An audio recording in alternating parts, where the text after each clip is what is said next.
আসসালামু আলাইকুম। আজকে আমরা এই সময়ের অতি গুরুত্বপূর্ণ একটা বিষয় নিয়ে আলোচনা করব, সেটি হচ্ছে ফাস্টফুড কেন ক্ষতিকর। আমরা সবাই জানি ফাস্টফুড ক্ষতিকর। আমরা কি জানি ফাস্টফুড কেন ক্ষতিকর? তো চলুন আজকে আমরা জানার চেষ্টা করব ফাস্টফুড কেন ক্ষতিকর এবং কতটা ক্ষতিকর। তো প্রথমেই আমরা জানার চেষ্টা করব ফাস্টফুড কি। খুব সহজ, যে খাবারগুলো দ্রুত তৈরি করা যায় এবং দ্রুত পরিবেশন করা যায় সেই খাবারগুলোকেই ফাস্টফুড বলা হয়। যেমন hamburger, cheese burger, French fry, noodles, sandwich, chips, soft drinks, pizza, chicken fry, hot dog, pancake, beacon সহ আরও অনেক কিছু। কী থাকে ফাস্টফুডে? ফাস্টফুডে যে উপাদানগুলো সবচেয়ে কমন সেগুলো হচ্ছে ময়দা, চিনি, তেল, ঘি, ডালডা, মাখন, trans fat, saturated fat, processed meet, testing salt, preservative এবং কালারিং এজেন্ট। লাইফস্টাইল এক্সপার্টরা বলছেন এই উপাদানগুলোর প্রতিটি স্বাস্থ্যের জন্য ক্ষতিকর যদি অতিরিক্ত খাওয়া হয়।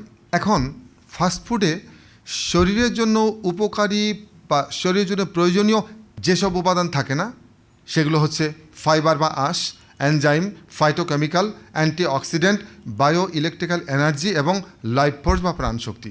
এই 6টি উপাদান ফাস্টফুডে থাকে না। কেন থাকে না? কারণ ফাস্টফুড একটি ডেড ফুড, একটি মৃত খাবার, এবং মৃত খাবারে এই 6টি উপাদান থাকে না।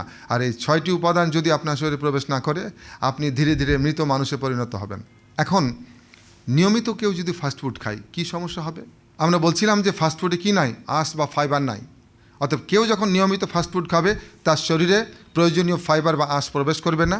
অতএব তার প্রথম যে অসুবিধা তৈরি হবে সেটি হচ্ছে কোষ্ঠকাঠিন্য, কনস্টিপেশন। তার রেগুলার বাওয়েল ক্লিয়ার হবে না। আর যখন রেগুলার বাউল ক্লিয়ার হবে না তখন একে একে কয়েকটি সমস্যা তার দেখা দিবে।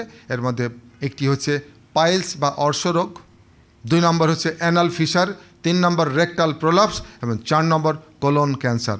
এই যে আমেরিকা এত উন্নত হওয়ার পরেও আমেরিকাতে কোলন ক্যান্সার কেন বেশি? Because of fast food. তো ফাস্টফুডে কি থাকে আমরা বলছিলাম? ফাস্টফুডে থাকে অতিরিক্ত লবণ। কেউ যখন দিনের পর দিন অতিরিক্ত লবণ খাবে কী হবে? তার শরীর অদ্ভুতভাবে ফুলে যাবে। এই ফুলা আর ব্যায়াম করে ফোলার মধ্যে পার্থক্য আছে। দেখেন এই বাচ্চাগুলো চেয়ারে দেখেন কি অদ্ভুত বেটঅফ সাইজের ফুলে গেছে শরীর। এইরকম ফোলা ফোলা ভাব আসবে যদি কেউ নিয়মিত অতিরিক্ত লবণযুক্ত খাবার খায়। 2 নম্বর, দেখা দিবে উচ্চ রক্তচাপ বা হাইপারটেনশন। লবণ বেশি মানেই হাইপারটেনশন বা উচ্চ রক্তচাপ। ফাস্টফুড একটা মৃত খাবার এবং মৃত খাবারে কোনো ফাইবার বা আঁশ থাকে না। আঁশ বা ফাইবার আমাদের পরিপাকতন্ত্রের জন্য অত্যন্ত উপকারী একটি উপাদান।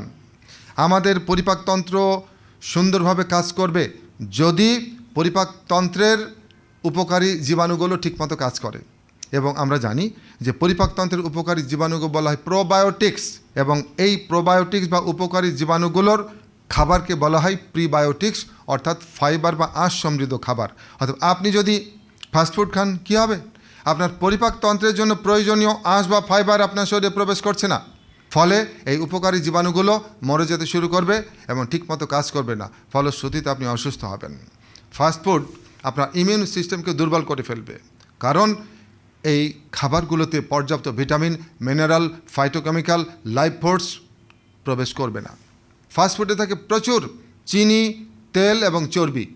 আর কেউ যখন প্রতিদিন চিনি, তেল বা চর্বিযুক্ত খাবার খান তখন কি হবে? তার শরীরে ক্রনিক ইনফ্লামেশন বা ক্রনিক প্রদাহ চলতে থাকবে এবং ফলশ্রুতিতে কি হবে? তার শরীরে তৈরি হবে ক্যান্সার। এই যে আমেরিকা এত উন্নত রাষ্ট্র, কিন্তু সেখানে ক্যান্সারের প্রকোপ দিন দিন বাড়ছে।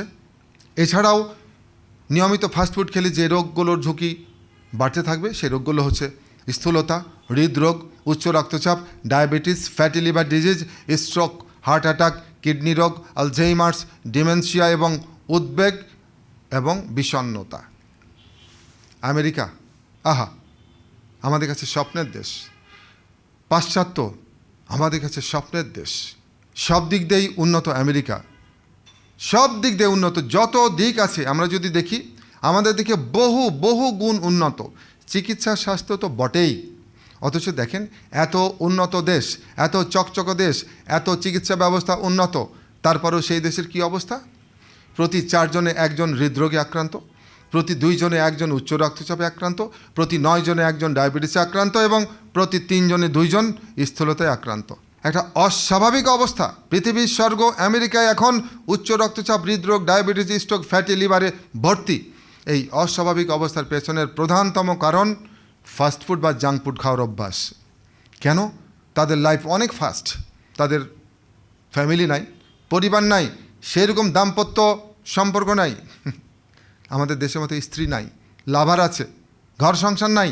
ফলে তাদের হিজিজ হুজুজ, নিজে ইনকাম করে, নিজে খায়, আনে, আধা রান্না করা খাবার ফাস্টফুড নিয়ে আসে, ফটাফট খাই, জীবন চলে যাচ্ছে। তো আমাদের মধ্যে অনেকেই আছেন, তারাও কিন্তু শয়নে স্বপনে চিন্তা চেতনায় খাদ্যাভ্যাসে ওয়েস্টার্ন হতে চান। এমনকি আমরা দেখেছি শীতকাল, আমরা যখন কোট পরে ঘুরতেছি, তিনি হাফ প্যান্ট পরে ঘুরছেন, শর্টস পরে ঘুরছেন। কেন? আমেরিকান হতে হবে, ওয়েস্টার্ন হতে হবে। শুধু তাই নয়, ওদের মতো ফাস্টফুড তারা খাচ্ছেন। এই যে ইয়াং জেনারেশন, এখন সবাই আমেরিকানদের মতো, ওয়েস্টার্নদের মতো ফাস্টফুড খাচ্ছেন। ফলে কী হচ্ছে? বাংলাদেশেও এখন তরুণীরা অল্প বয়সে হৃদরোগ, উচ্চ রক্তচাপ, ডায়াবেটিস, ফ্যাটি লিভারে আক্রান্ত হচ্ছেন। শুধু তাই নয়, এমনকি হার্ট অ্যাটাকের সম্মুখীন হচ্ছেন। এই যে দেখুন, গত 2021 সালের বিশ্ব হার্ট দিবসের খবর, 5 তরুণের 1 জন হৃদরোগ ঝুঁকিতে। 2022 সালের 29 সেপ্টেম্বরের খবর দেখুন, বিশ্ব হার্ট দিবসের খবর, হৃদরোগে কম বয়সীদের মৃত্যু বাড়ছে। 35 বছরের কম বয়সী অসংখ্য ব্যক্তির হার্ট অ্যাটাক হচ্ছে। অবাক করা ব্যাপার, 35 বছরের কম বয়সী ছেলে মেয়েদের হার্ট অ্যাটাক হচ্ছে। এটা রীতিমতো একটি উদ্বেগজনক খবর। তরুণরা আক্রান্ত ডায়াবেটিসে। তো এই তরুণ প্রজন্মকে আমরা যদি রক্ষা করতে চাই, যদি এদেরকে হৃদরোগ, উচ্চ রক্তচাপ, হার্ট অ্যাটাক, ডায়াবেটিস মুক্ত করতে চাই, কি করতে হবে? এখন থেকেই সতর্ক হতে হবে। তাই কি করবেন?